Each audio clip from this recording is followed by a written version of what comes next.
말씀드린 것처럼 오늘은 총회가 제정한 여신도의 주일인데요. 이 여신도의 주일은 우리 교단 제26회 총회, 그러니까 1937년도에 있었던 그 총회에서 1월 셋째 주일을 여신도의 주일로 지키기로 결정한 다음에 오늘에 이르기까지 여신도의 주일로 지켜오고 있는 겁니다.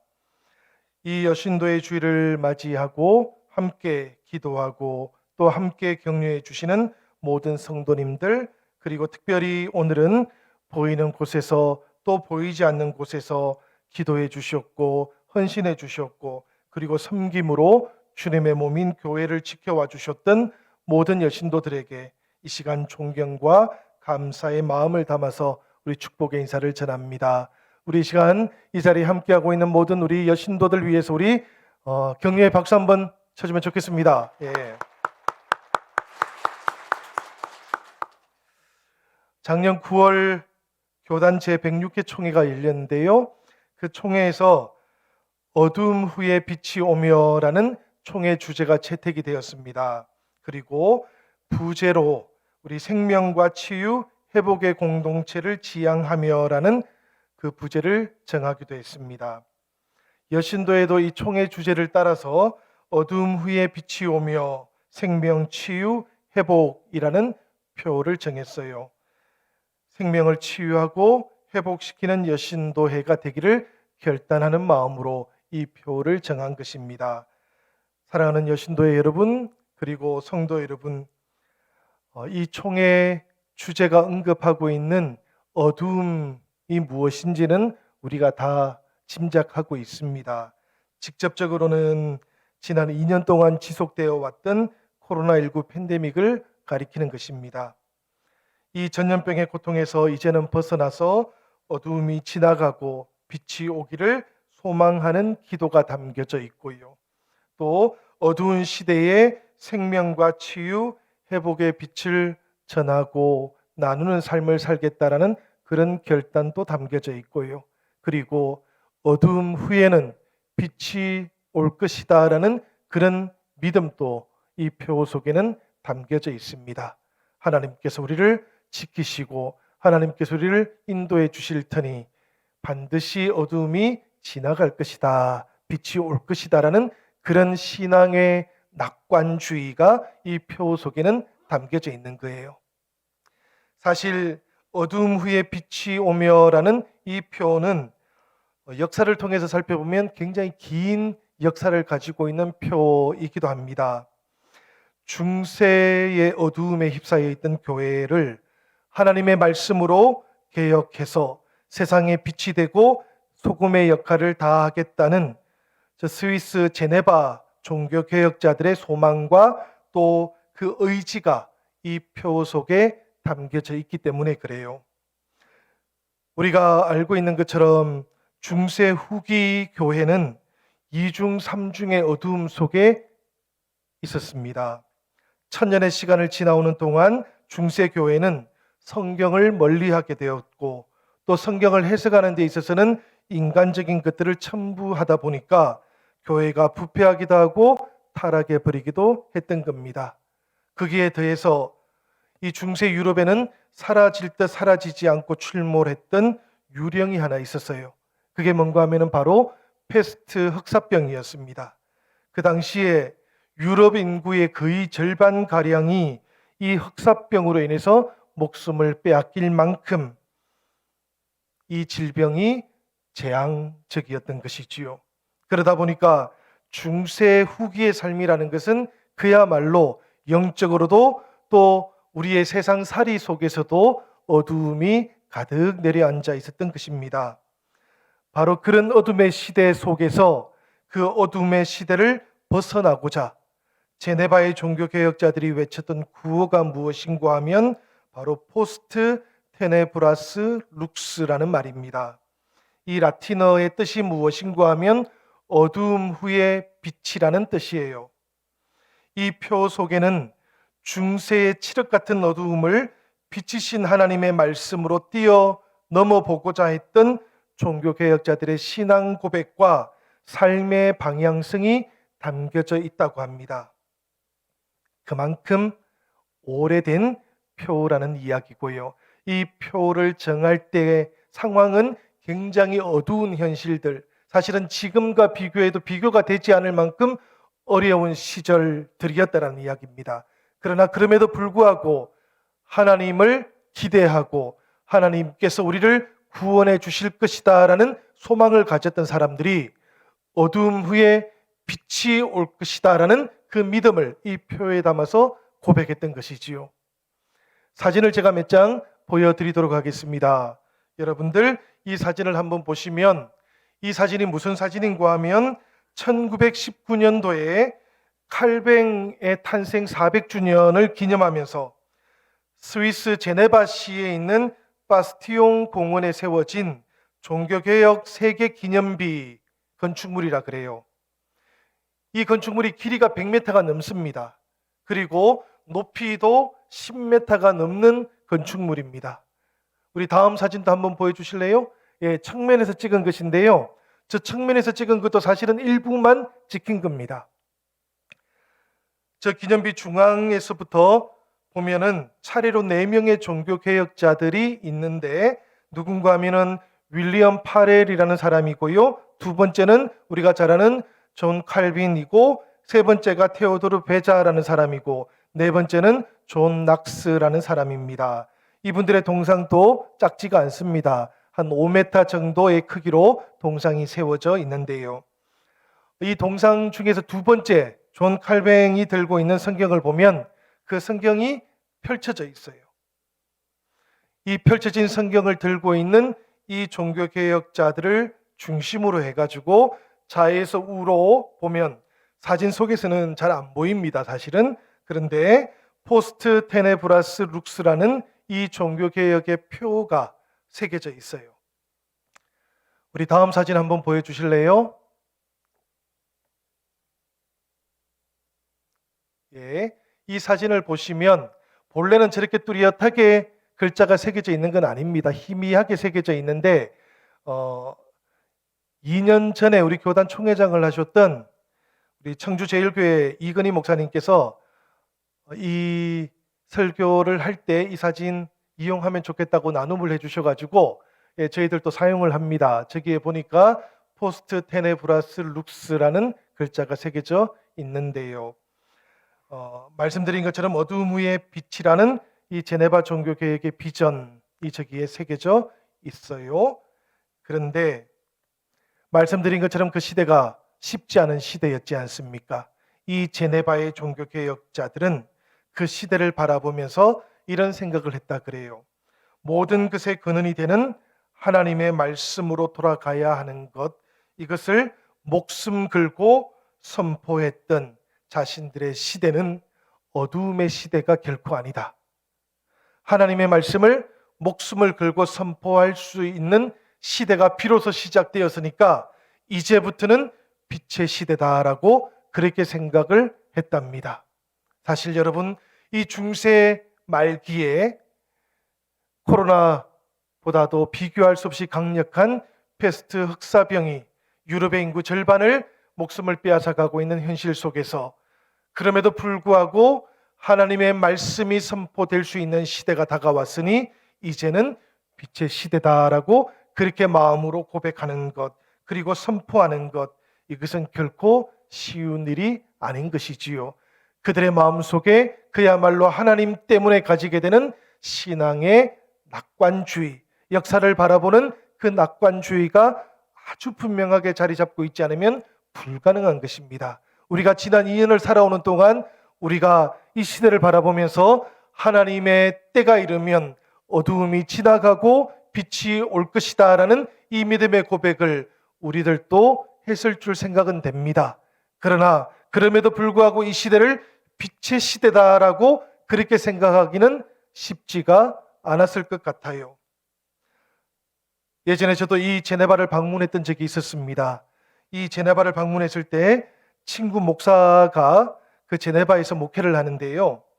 이 종교개혁 세계 기념비를 저한테 보여주었습니다. 그리고는 말하기를 이 종교개혁 세계 기념비에는 사실은 제네바 종교개혁자들의 그런 생각, 그런 신앙 고백이 표현이 되어 있으니까 잘 찾아보라 그래요. 제가 그 기념비를 유심히 살펴보는데 처음에는 잘 못 알아보겠는 거예요. 도대체 어디에 그런 제네바 종교개혁자들의 신앙 고백이 표현이 되어 있던가 한참을 바라보았습니다. 여러분들도 다시 한번 저 사진을 한번 보면 좋겠어요. 우리 마지막 사진 한번 다시 띄워주실래요?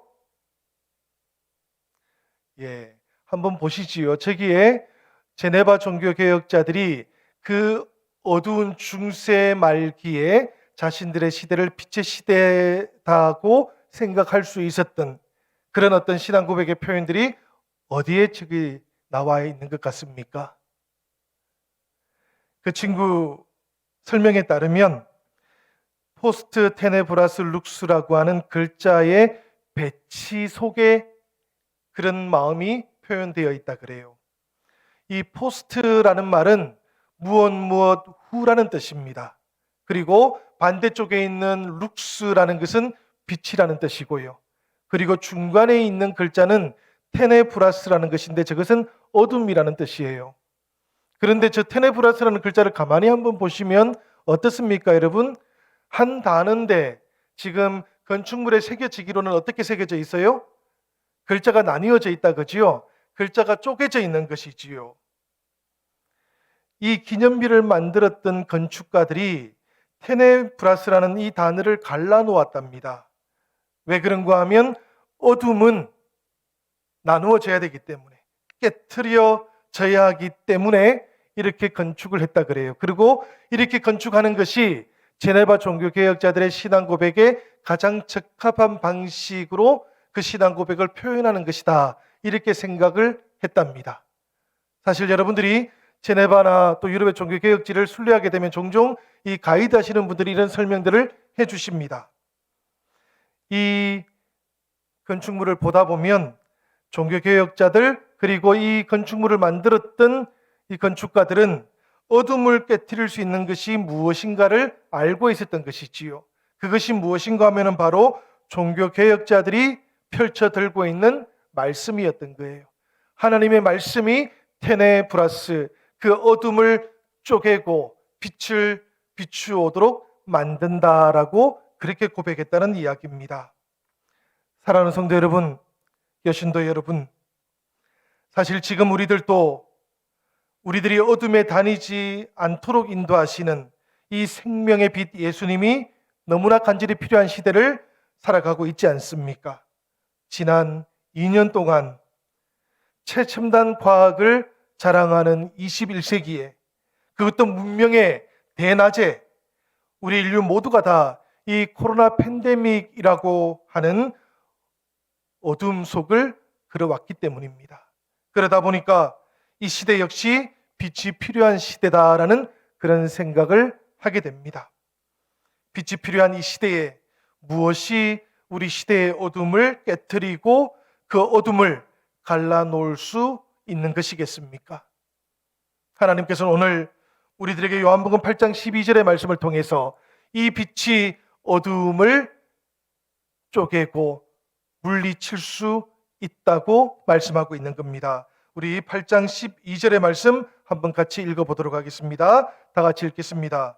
예수께서 또 말씀하여 이르시되 나는 세상의 빛이니 나를 따르는 자는 어둠에 다니지 아니하고 생명의 빛을 얻으리라. 이 세상의 빛, 우리를 더 이상 어둠 속으로 다니지 않게 하시는 생명의 빛, 이 예수 그리스도의 빛을 받는 곳에서 어둠이 쪼개지고 물러가게 될 것이다 라고 그렇게 말씀하고 있는 것이지요. 사실 예수님 시대에도 중세 말기처럼, 그리고 오늘 이 시대처럼 어둠과 절망의 소식들이 넘쳐나고 있었습니다. 그런 시대 한가운데에서 예수님께서는 그 시대의 어둠을 향해서 나는 세상의 빛이다, 그렇게 선포해 주셨던 것입니다. 그리고는 그 초막절에 목마른 모든 사람들을 향해서 누구든지 목마르거든 내게로 와서 마시라, 그렇게 희망의 메시지를 선포해 주셨던 것이지요. 현실의 어두움으로 인해서 미래의 희망을 잃어버린 사람들에게 우리 예수님께서는 나를 따르는 사람은 어둠 속에 다니지 않고 생명의 빛을 얻게 될 것이다 라고 그렇게 약속도 주셨던 것입니다. 예수님께서는 오늘 우리들에게도 내가 너희의 빛이 되어 주시겠다라고 말씀하고 계시는 줄 생각이 됩니다. 특별히 우리 여신도들을 위해서는 우리 주님께서 그동안 섬겨왔던 교회를 위해서, 그리고 살림을 위해서 섬겨왔던 가정을 위해서 내가 너희의 빛이 되어 주겠다라고 위로해 주시고 또 용기도 주시는 줄로 믿습니다. 생명과 치유, 회복의 사역을 감당하기로 결단하시는 여신도의 모든 사역에도 하나님께서는 세상을 치유하고 회복시키시는 생명의 빛, 그 예수 그리스도께서 함께 해주실 것이다라는 그 약속도 이 새 벽두에 우리들에게 주고 계시는 것이지요. 사랑하는 여러분, 이 예수님의 위로와 약속의 말씀 앞에서 우리들은 오늘 어떻게 결단하고 또 어떻게 응답을 해야 되겠습니까? 오늘 우리가 받았던 말씀 바로 앞단락에 나오는 요한복음 8장 1절에서 11절의 말씀을 우리가 한번 묵상해 보면 좋겠어요. 그 단락 속에는 아주 감동적인 이야기가 하나 나오고 있습니다. 가늠하다가 현장에서 붙잡혀 왔던 여인과 예수님의 만남에 대한 이야기입니다. 그 여인은 많은 사람들의 조롱을 받습니다. 그리고 돌에 맞아 죽을 수밖에 없는 그런 급박한 상황도 만나게 되었습니다. 어쩌면 그 여인은 고의로 만들어진 함정에 빠졌을 수도 있겠습니다. 그러나 동시에 그 여인은 어두운 삶을 살아왔던 것도 사실인 것 같습니다. 그러다 보니 그 어두운 삶으로부터 오는 결과들을 고스란히 지금 만나고 있는 것이기도 하지요. 그런데 그렇게 가늠하던 현장에서 잡혀왔던 여인에게 예수님께서는 나도 너를 정죄하지 아니하노니 가서 다시는 죄를 범치 말라, 그렇게 말씀을 해주셨습니다. 여러분, 이 말씀 속에는 명령어가 2개 들어있어요. 하나는 가라라는 명령이고 또 하나는 다시는 죄를 짓지 말라는 명령입니다. 명령어가 2개가 이렇게 겹쳐서 나올 때에는 언제라도 뒤에 나오는 명령어에 무게의 중심이 실려 있는 겁니다. 나도 너를 정죄하지 아니하노니 가라는 이 예수님의 말씀을 들었을 때 그 여인은 안도감을 느꼈을 거예요. 위로도 받았을 겁니다. 그런데 덧붙여지는 명령을 여인은 또 듣게 되었던 것이지요. 다시는 죄를 짓지 말라고, 어둠으로 돌아가지 말라고, 빛 가운데 살아가라고 명령하는 음성을 들었던 겁니다. 여러분, 조금 전에 죽음의 입구까지 갔다 온 여인이었어요. 그 여인이 돌아와서 예수님의 이 2번째 명령을 듣게 되었을 때 그 명령 앞에서 얼마나 떨리는 경험을 하게 되었을까요? 자신의 인생을 돌아보면서 이제는 내가 새롭게 살아야 되는구나, 이제는 완전히 새롭게 시작해야 하는 것이구나라는 그런 생각을 하게 되었을 것입니다. 그 여인의 그런 마음을 헤아리기라도 하시듯이 예수님께서는 대답을 주셨던 것이지요. 그 대답의 말씀이 무엇인가 하면은 바로 나는 세상의 빛이니 나를 따르는 자는 어둠에 다니지 아니하고 생명의 빛을 얻으리라는 말씀입니다. 이 말씀은 단순한 말씀이 아니에요. 그 여인에게 주셨던 해답 같은 말씀인 거예요. 가라라는 명령이 아니라 이제는 죄를 짓지 말고 살으라라는 그 명령에 뒤따르는 예수님의 대답이었다라는 이야기입니다. 여러분, 우리가 죄와 어둠의 길로 다니지 아니하려면 어떻게 해야 될까요? 마음을 새롭게 하면 되는 것입니까? 다시는 이런 짓을 하지 말아야지, 이렇게 다짐하고 결심하면 되는 것입니까? 만일에 그럴 수 있다면 가늠하다가 현장에서 붙잡혀왔던 이 여인의 이야기는 11절에서 끝나도 되는 것이었겠지요. 12절에서 이어져 가면 갈 필요가 없었던 겁니다. 이 여인은 가서 다시는 죄를 짓지 않으면 되는 것이었지 않습니까?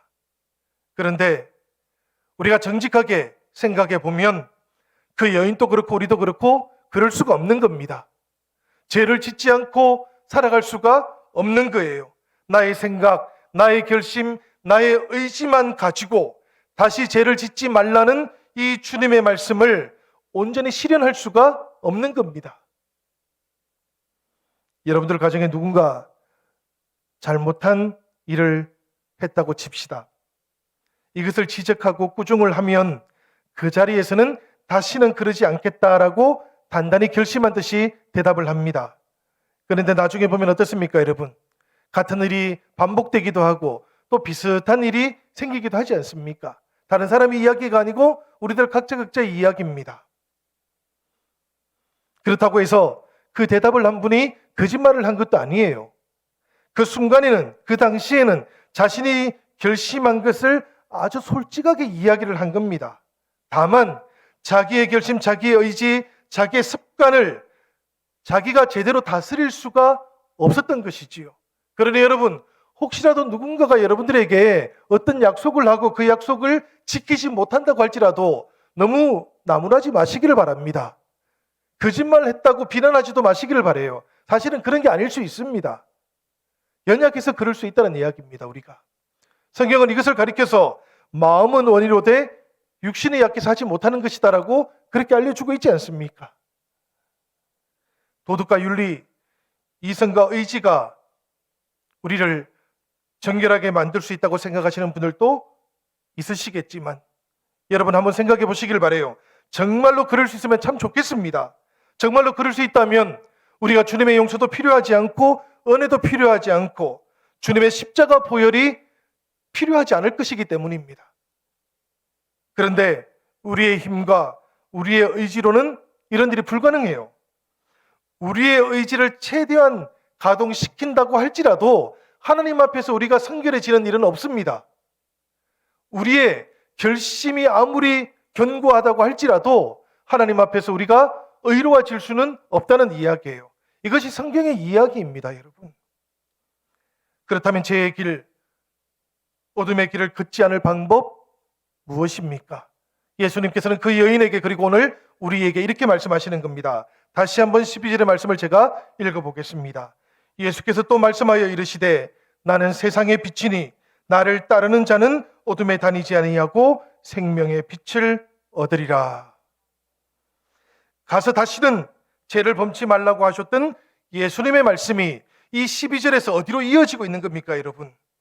결심만 단단히 하고 그냥 가는 것으로 해결되지 않는다라는 것을 아셨던 예수님께서는 어두운 죄에서 벗어나는 길은 세상의 빛이신 예수님을 따르는 데 있다 라고 그렇게 말씀하고 계시는 겁니다. 그러니까 다시는 죄를 짓지 말라라는 예수님의 이 명령은 빛이신 예수님을 따르는 것으로 이어져야 된다라고 그렇게 말씀하고 있는 것이지요. 여러분, 주님은 분명히 우리에게 말씀하시는 겁니다. 우리들의 능력, 우리들의 의지력이 아니고 고상한 교양이라든지 지식도 아니고 빛 대신 예수님을 닮아가려고 하는 때에, 그분을 따라가려고 하는 동안에 우리는 어둠에 다니지 않을 수 있다고, 우리에게 생명의 복이 임하게 되는 것이다라고 그렇게 말씀하고 있는 거예요. 완성형이 아닙니다, 여러분. 예수님을 닮아가려고 하는 동안에 우리는 생명의 빛을, 생명의 복을 경험하게 된다는 이야기입니다. 일평생을 우리는 그렇게 닮아가면서 따라가면서 살아야 된다는 이야기예요. 우리가 창세기의 말씀을 보면 하나님께서 천지를 창조하실 때 가장 먼저 창조하신 게 빛입니다. 빛이 있으라 그렇게 말씀하셨지 않습니까?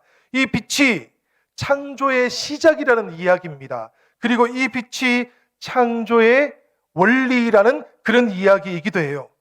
빛을 창조하신 후에 하나님께서는 이 빛의 원리를 따라서 모든 만물을 창조하셨기 때문입니다. 이 빛은 여러분 물리적인 빛이 아니에요.